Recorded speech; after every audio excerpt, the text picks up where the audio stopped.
Assalamualaikum. Waalaikumsalam warahmatullahi wabarakatuh. Gimana kabarnya? Kabarnya alhamdulillah sehat. Ini mau meneruskan yang kemarin. Oh, minggu kemarin ya? Iya. Masih ada lagi. Masalah sholat utama sholat hadis isya yang 4 rakaat. Iya. Nah, kemarin ada yang menanyakan. Iya. Sebelum asar, keutamaan sholat sunnah sebelum asar 4 rakaat. Emang ada itu? Biasanya orang 2 ya? 2 ya. Tapi mereka ada yang jalan 4. Iya. Oh iya. Minta penjelasan ke Ustaz. Itu biasa di Madinah juga ada yang menjalankan 4 rakaat. Di Mekah saya lihat juga 4 rakaat. Itu seperti itu.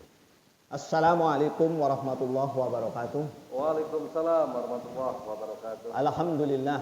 Ahmaduhu wa nasta'inuhu wa nastaghfiruh. Wa na'udzu billahi min sururi anfusina wa min sayyiati a'malina. Man yahdihillahu wa la mudilla lahu wa man yudlil wa la hadiya lahu wa la haula wa la quwwata illa billah. Wa qala rabbi shrah li sadri wa yassir li amri wa hlul 'uqdatam min lisani yafqahu qawli amma ba'du. Ma'asyiral muslimin rahimakumullah. Ada sahabat kami ya, ini Bapak Ali Mustafa namanya, hampir sama, Bapak Ali Mustafa. Dari mana? Pemalang. Pemalang. Nah, beliau nanya kembali ya, beliau nanya kembali yang berkaitan dengan ada sholat qobliyah asar. Jadi sholat sebelum asar. Sebelum asar. Kalau setelah asar nggak ada. Tapi keutamaannya ada beberapa macam keutamaan sholat sebelum asar, yakni sholat yang 4 rakaat sebelum asar. Ada yang menjalankan 2, ada yang menjalankan 4. Kalau yang 2 sunnah muakkad. Kemudian ini termasuk nawafil atau tatawu. Jadi Rasulullah Shallallahu Alaihi Wasallam yang diriwayatkan oleh Imam Tirmidzi ya, diriwayatkan oleh Imam Tirmidzi pada hadis yang ke-430. Rahimallah imra'an shalla qoblal asri arba'an. Jadi Rasulullah Shallallahu Alaihi Wasallam pernah menjalankan. Jadi Allah merahmati, Allah memberi rahmat, Allah menyayangi kepada orang-orang yang menjalankan sholat 4 rakaat sebelum asar. Ini pada hadis yang pertama ya, yang diriwayatkan oleh Imam Tirmidzi, bahwa Allah akan menyayangi, keutamanya itu ya, menyayangi, dan Allah akan merahmati, dan Allah akan mencatat sebagai orang muhsinin. Jadi apa itu orang muhsinin? Besok di yaumul qiyamah ada yang namanya mizan, ada yang namanya hisab, ada yang namanya siratal mustaqim.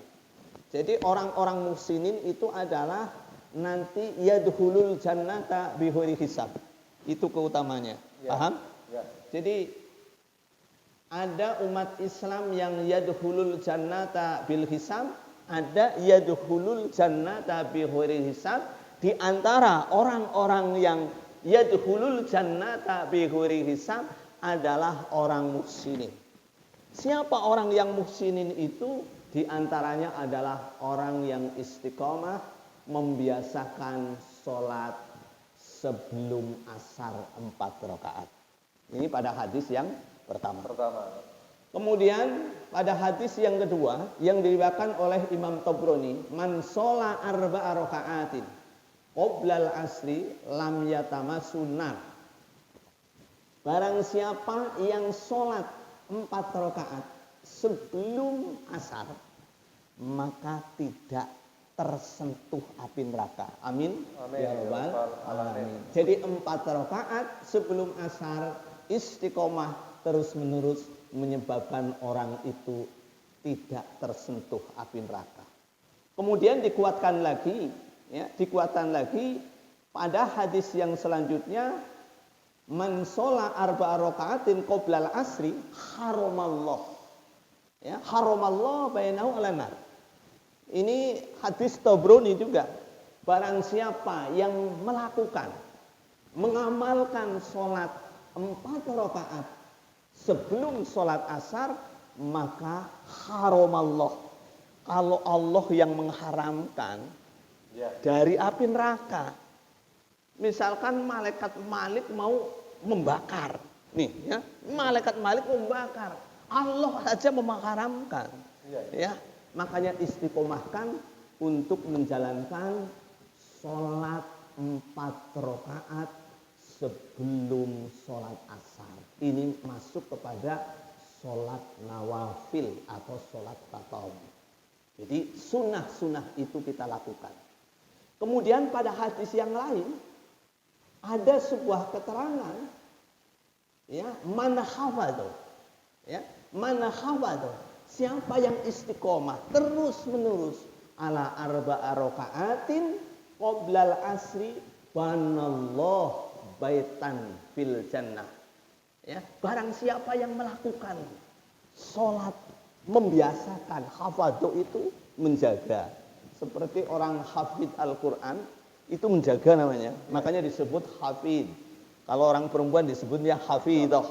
Nah, kalau di tanah-tanah Jawa biasa ustadz yang hafid disebut hafid, kalau ustadzah biasanya disebut hafidah. Ini artinya orang yang menjaga terus-terusan sholat sebelum asar 4 rakaat, di samping diharamkan dari api neraka, yang selanjutnya adalah Allah akan memberikan banallah baitan fil jannah, rumah di sorga. Rumah di sorga. Bayangin saja, temboknya, ini temboknya. Temboknya saja dari mutiara. Pintunya, ya, pintunya dari emas. Terus kemudian jendela ini ada jendela. Jendelanya itu dari perak. Lantainya semerbak wangi.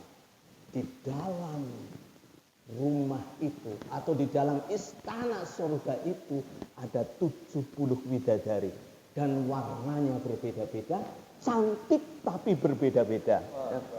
Makanya bahkan setiap hari Jumat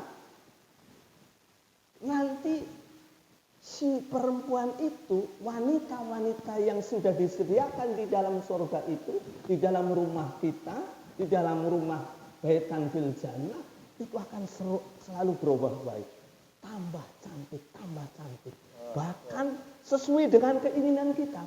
Kita kepingin seperti apa, itu akan berubah. Suaminya juga seperti itu, semakin ganteng. Masya Allah. Maka jagalah,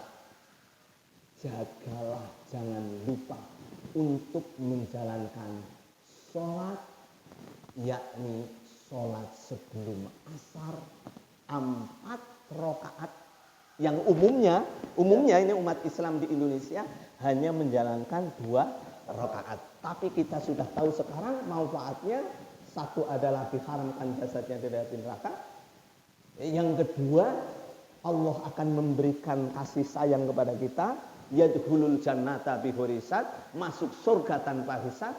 Yang ketiga, kita akan berikan surga baitan fil jannah, qasron fil jannah, yang isinya adalah widadari 70 yang setiap Jumat selalu berubah, tambah cantik, tambah cantik, tambah cantik, suaminya tambah ganteng, semuanya harmonis di dalam kehidupan itu, di dalam surganya Allah Subhanahu wa taala.